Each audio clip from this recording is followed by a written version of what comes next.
가을이 깊어질수록 박하린의 눈 밑은 점점 더 어두워졌다. 고3 수능을 불과 2달 앞둔 딸은 하루에 4시간도 채 자지 못한 채 책상 앞에 앉아 있었다. 48세의 박소영은 딸의 뒷모습을 볼 때마다 가슴 한쪽이 서늘하게 저려왔다. 엄마, 나 진짜 이대로는 안 될 것 같아.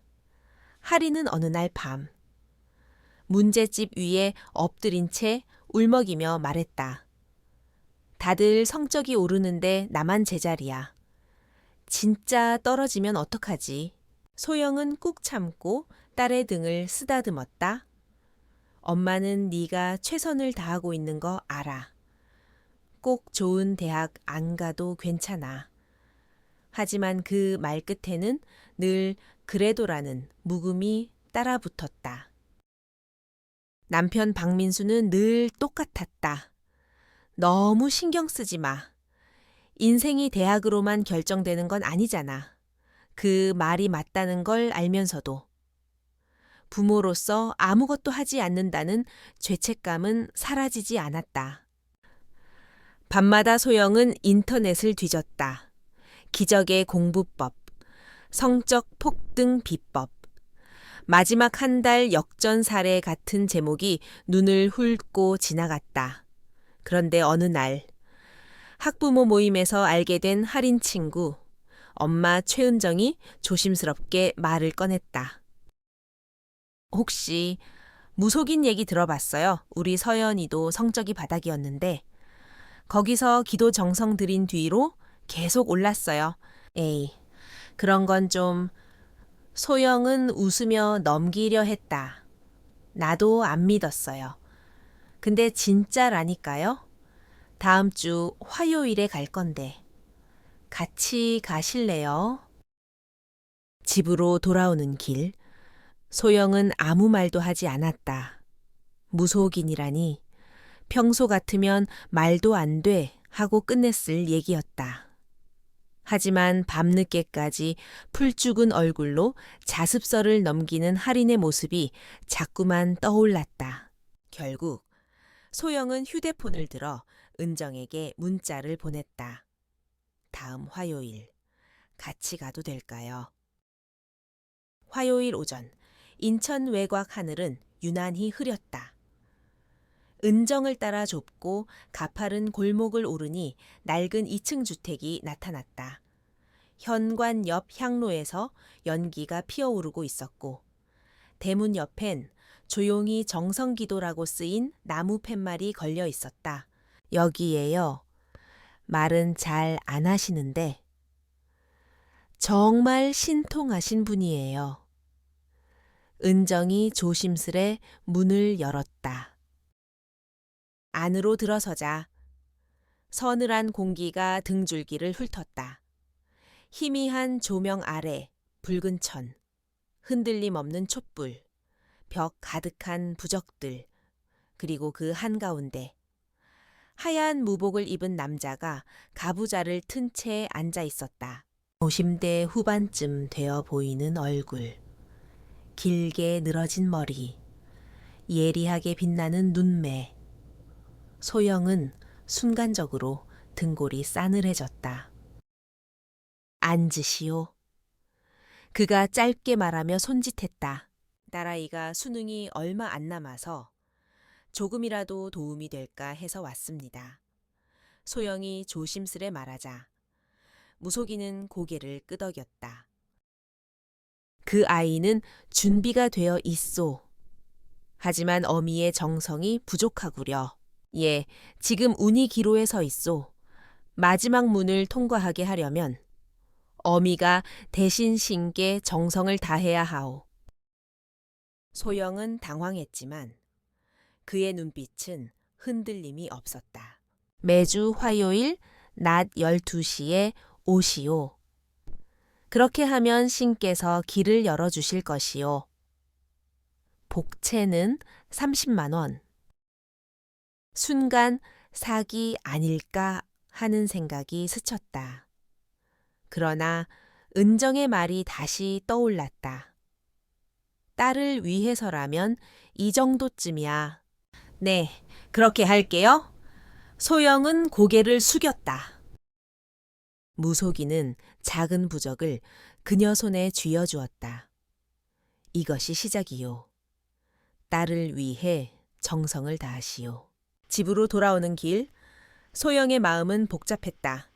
그런데 저녁에 할인이 환하게 웃으며 말했다. 엄마, 오늘 공부가 잘 돼. 이상하지. 순간, 소영의 마음속 의심은 희망으로 변해갔다. 그 후로 매주 화요일 전고, 소영은 꼬박꼬박 그 집을 찾았다. 향 냄새가 방 안을 가득 채우고 촛불은 바람 한 점 없이 타올랐다. 무속인은 말이 적었지만 단호했다. 오늘은 기운이 막혔소. 마음을 비우시오. 딸의 운이 열리고 있소. 정성을 놓지 마시오. 소영은 무릎이 시큰거리고 머리가 어지러질해져도 기도를 멈추지 않았다. 그 사이 할인의 성적은 눈에 띄게 올랐다. 특히 약했던 국어에서 거의 만점을 받았다는 소식에 소영은 눈물이 핑 돌았다. 정말 효과가 있는 걸까? 믿고 싶지 않았던 믿음이 조금씩 마음속에 뿌리를 내리기 시작했다. 네 번째 화요일, 인천 외곽 하늘에 가을비가 얇게 내리고 있었다. 소영은 평소보다 1시간 일찍 집을 나섰다. 할인이 전날 밤까지 풀었던 문제집을 책상에 그대로 둔 채 조용히 현관문을 나섰다. 무속인의 집 앞 골목은 비냄새와 젖은 낙엽 냄새가 섞여 묘하게 눅눅했다. 대문 앞에 서자 이상한 정적이 감돌았다. 늘 그녀를 맞아주던 안내성은 보이지 않았다. 문 옆에는 작은 팻말이 걸려 있었다. 오늘은 기도 중이니 외부 방문은 삼가 주십시오. 소영은 잠시 망설였다. 그럼 돌아가야 하나? 그러다 괜히 마음이 조급해졌다.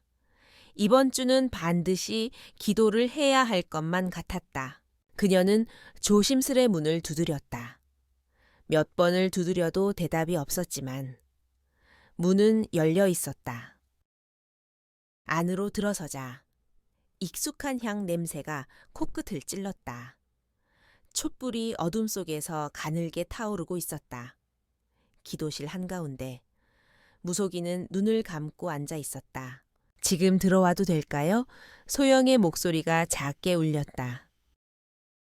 무속인이 천천히 눈을 떴다. 그의 눈빛은 이전보다 더 깊고 묘했다. 당신, 원하는 학교가 어딘지 말했었지, 네. 국내 최고 명문대요. 거의 다 왔소. 하지만 마지막 관문이 남았소. 소영은 무심코 숨을 삼켰다. 마지막 관문이라는 말이 이상하게 불안하게 들렸다. 그럼 제가 뭘 하면 될까요? 무속인은 옆에 놓인 흰 천을 집어 그녀에게 건넸다. 이걸 입으시오.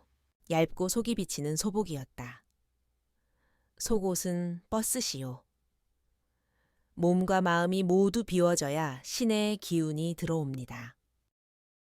소영은 당황스러움에 말을 잇지 못했다. 이건 그냥 의식일 뿐이요. 당신이 벗겨지는 게 아니라 거짓된 껍질을 벗는 거요. 순간 머릿속에 할인의 웃는 얼굴이 스쳤다. 그냥 옷 하나 입는 거잖아. 소영은 눈을 감고 손에 쥐인 천을 꼭 쥐었다. 그녀는 작은 방으로 들어갔다. 방 안에는 부적이 바닥에 늘어져 있었고 천장에는 희미한 촛불이 깜빡였다. 떨리는 손으로 겉옷을 벗고 속옷마저 벗었다. 차가운 공기가 살갗에 스며들었고 수치심이 목구멍까지 차올랐다.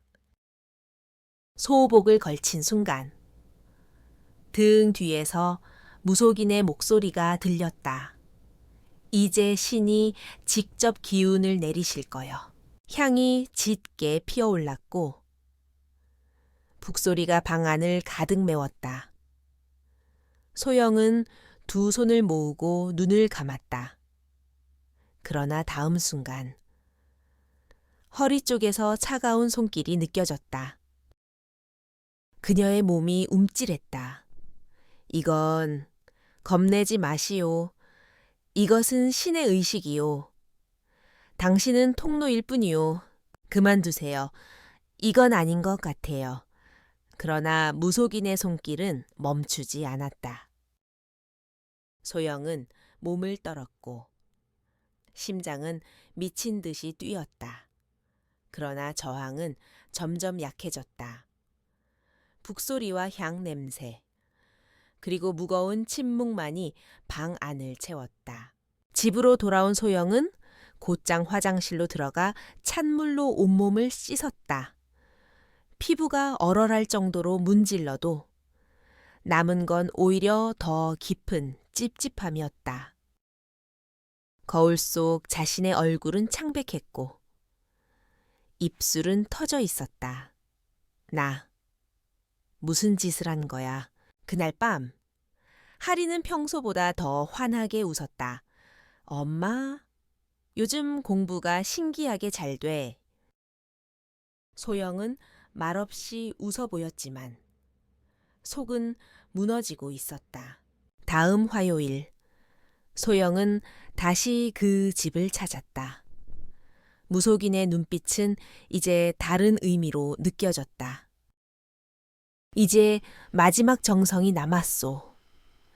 이번에는 신의 사자들이 함께 할 것이요. 신의 사자. 잠시 후 문이 열리고 2명의 남자가 들어왔다. 그들도 무속 복장을 입고 있었다. 소영은 본능적으로 몸이 굳었다. 전 싫어요. 못하겠어요. 무속인은 태연하게 말했다. 지금 포기하면 그동안의 정성이 모두 허사가 될 것이요. 신이 노하면 딸의 기운도 꺾일 것이요. 소영의 두 손이 부들부들 떨렸다. 두 남자는 천천히 그녀에게 다가왔다. 싫어요. 제발.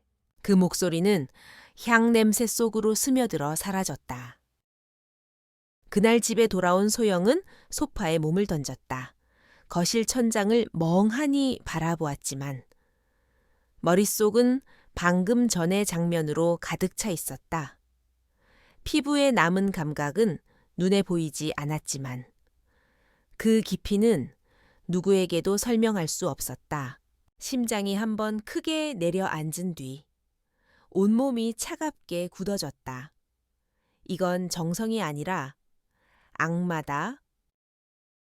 그날 이후 며칠 동안 소영은 거의 움직이지 않았다. 식사도 대충 때우거나 거르고 거울 앞에 서면 자신이 아닌 낯선 여자를 보는 것 같았다. 눈 밑은 푹 꺼지고 입술은 말라 터져 있었다. 남편 민수는 눈치채지 못했다. 그는 여전히 소영이 매주 친구들과 점심을 먹는 줄 알았다. 하리는 공부에 몰두했고 엄마의 표정 변화를 신경 쓸 겨를이 없었다. 그나마 숨을 쉴 수 있는 건 두 사람이 없는 낮 시간뿐이었다. 그러나 그 시간에도 방 안 공기가 무겁게 내려앉았다. 향 냄새가 없는 곳에서도 코끝에는 그 날의 냄새가 새우며 있는 듯했다. 밤이면 꿈을 꿨다. 어두운 방 안에서 소복을 입은 자신이 울고 있었고 그 앞에 서 있는 할인이 물었다. 엄마, 날 위해서 뭘 한 거야? 그 목소리는 차갑고 무표정했다. 소영은 꿈속에서도 대답하지 못했다. 땀에 젖어 눈을 뜨면 눈물이 이미 베개를 적시고 있었다. 그러던 어느 날 최은정에게서 전화가 왔다. 소영 씨, 요즘 그 집 계속 다니죠? 응. 왜 나 거기 안 다니기로 했어요? 좀 이상해서. 소영은 숨을 죽였다. 무슨 일이 있었어? 우리 서연이 성적이 오르기 전에도 이미 점수가 오를 조짐이 있었거든요. 그런데 그 무속인이 엄마가 더 깊은 정성을 들여야 한다면서 내 손을 잡고 은정의 말이 끝나기도 전에 소영의 손이 얼어붙었다. 심장이 콱 막히는 기분이었다. 잠시 침묵이 흘렀다. 그리고 소영은 낮게 말했다. 나도 있었어. 그 뒤 은정은 조심스럽게 말을 이었다. 나 피해자들 모여있는 인터넷 카페를 찾았어. 혹시 그 사람, 다른 사람한테도 같은 짓을 했는지 확인해 봐야 할 것 같아. 소영은 핸드폰을 쥔 손에 힘을 주었다. 분노가 천천히 피어올랐다. 수치심보다 더 깊고 뜨거운 감정이었다. 나만 당한 게 아니었어.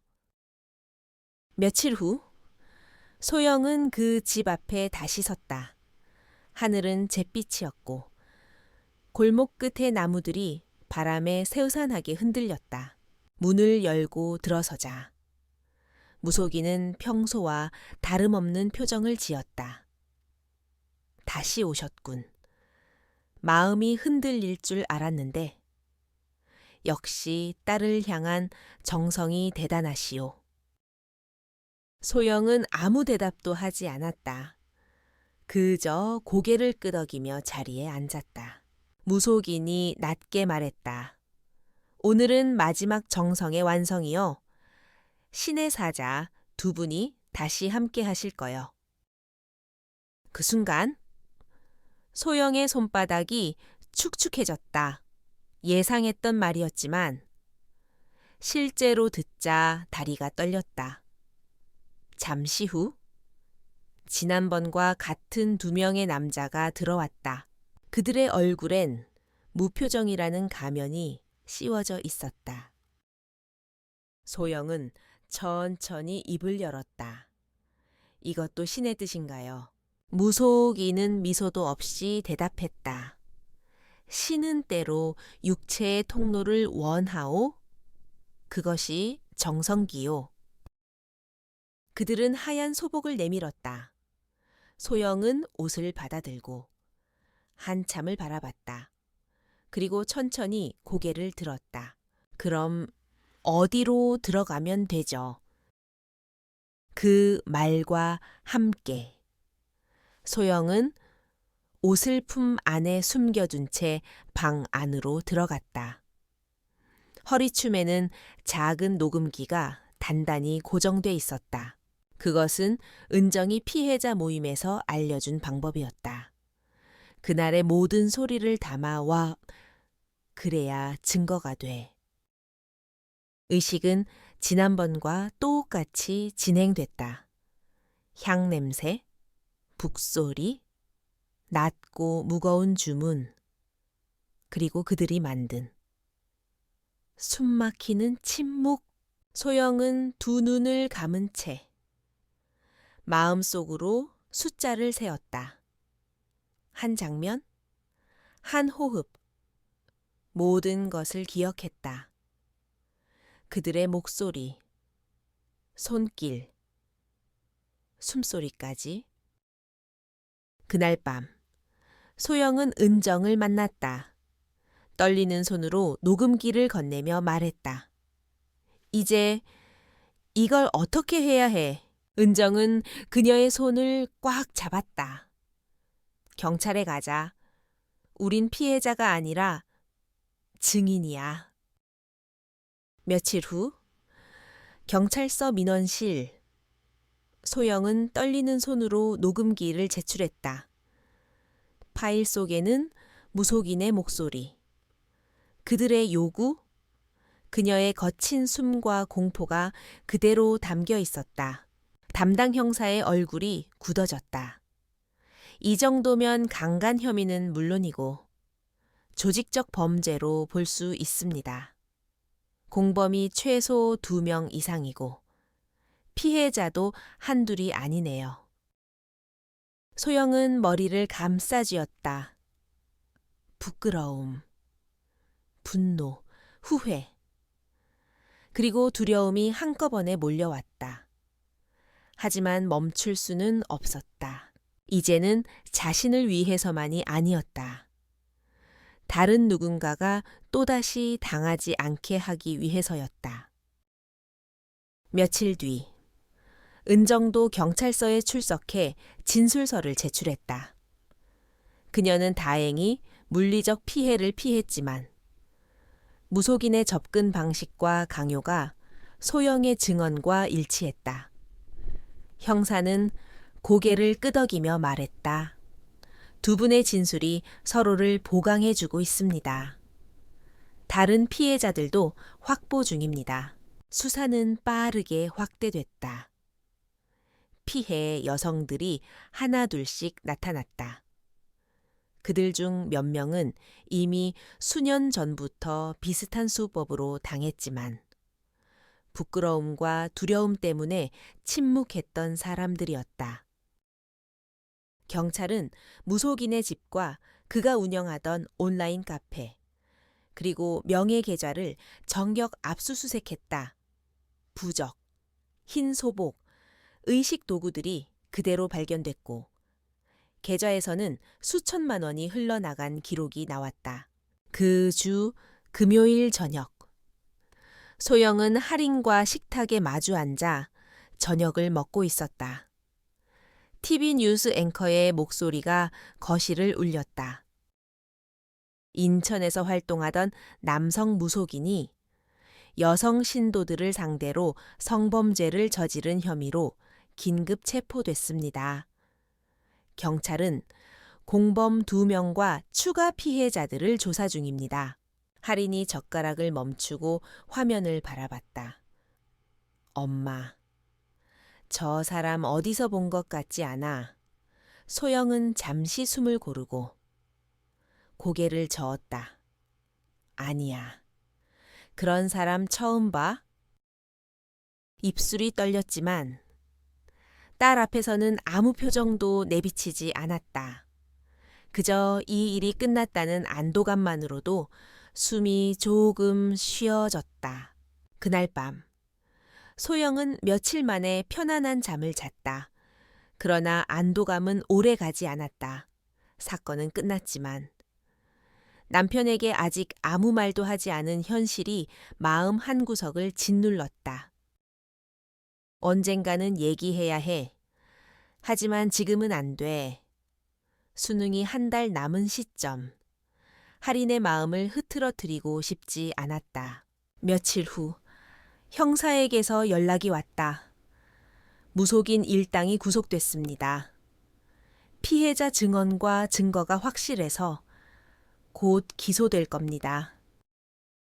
소영은 숨을 내쉬었다. 그날 저녁, 남편 민수와 마주 앉았을 때 그는 말했다. 요즘 왜 자꾸 멍하니 있을 때가 많아. 소영은 젓가락을 내려놓았다. 당신한테 곧 얘기할 게 있어. 무슨 일인데 아직은 아니고. 수능 끝나고 할인이 웃을 수 있을 때쯤.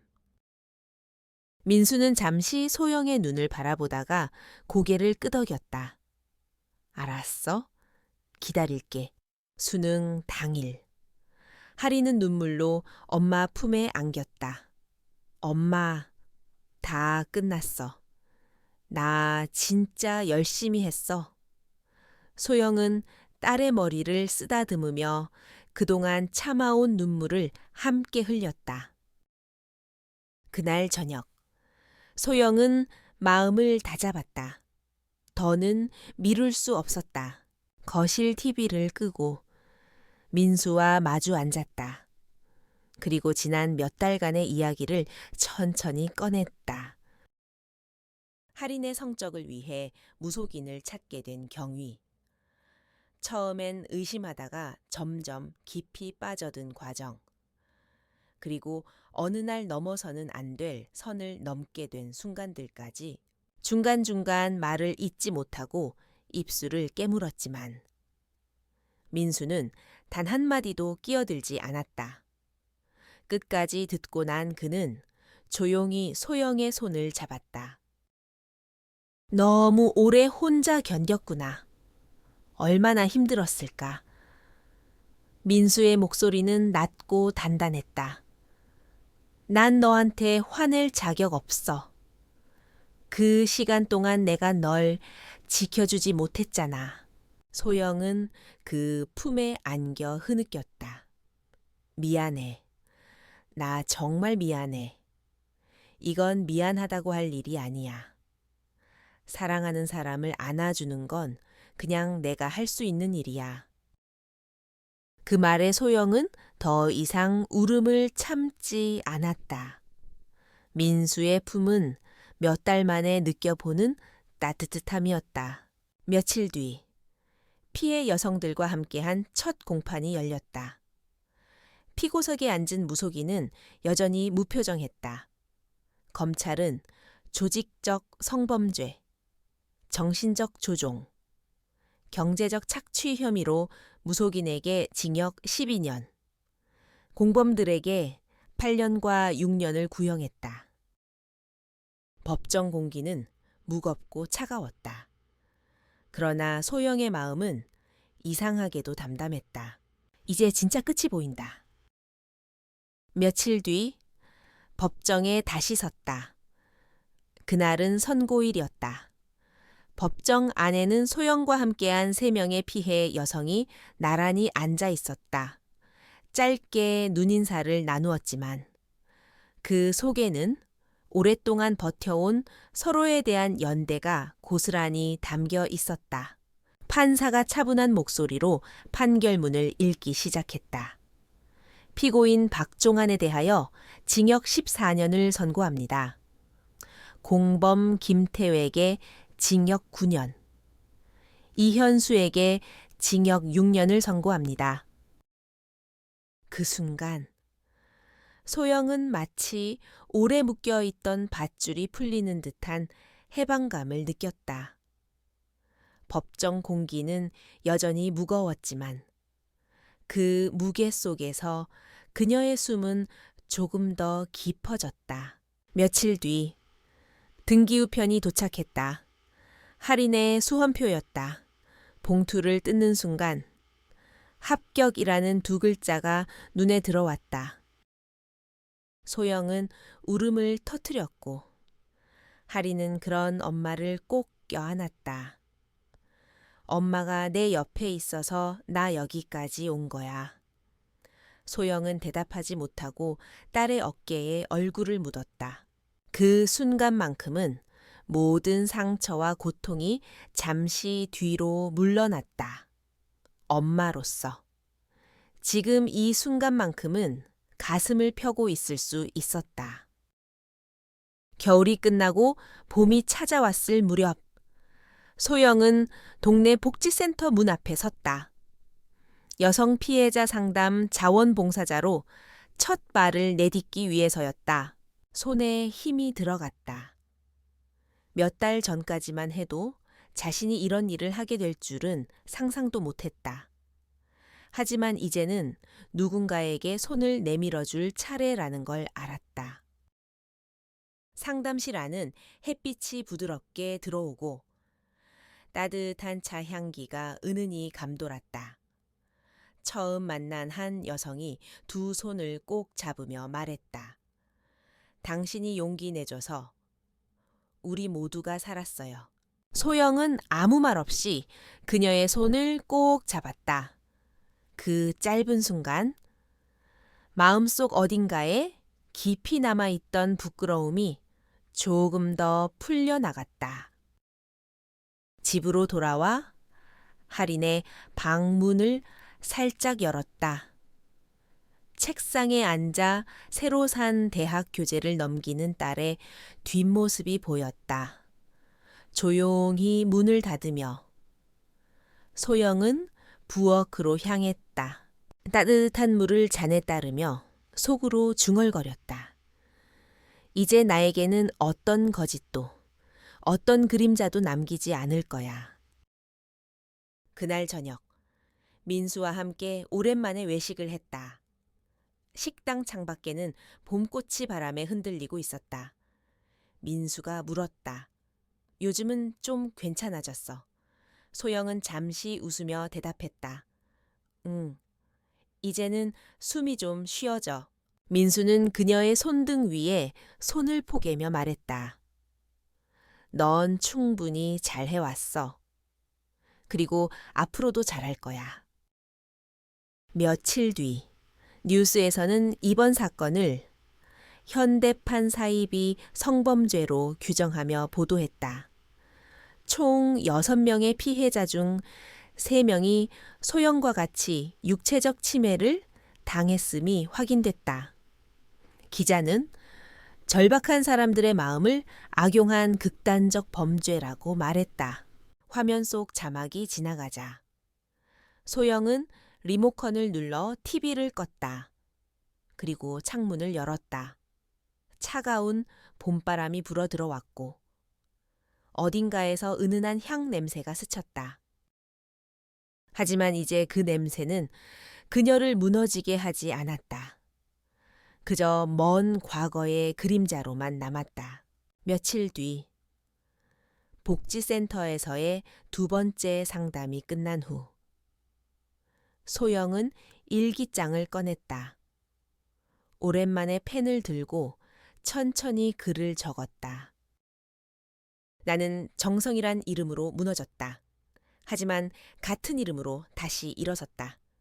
누군가에겐 어리석어 보일지 몰라도 그날 그 순간에 나는 딸을 위해 모든 걸 내어준 엄마였다. 이제는 누군가에게 말해주고 싶다. 정성이란 스스로를 부끄럽게 하지 않는 선에서 머물러야 한다는 것을. 창밖에는 봄빛이 번지고 있었다. 그 빛 속에서 소영은 조용히 눈을 감았다. 그리고 아주 작게, 그러나 분명하게 속삭였다. 괜찮아. 이제 다시 살아도 돼.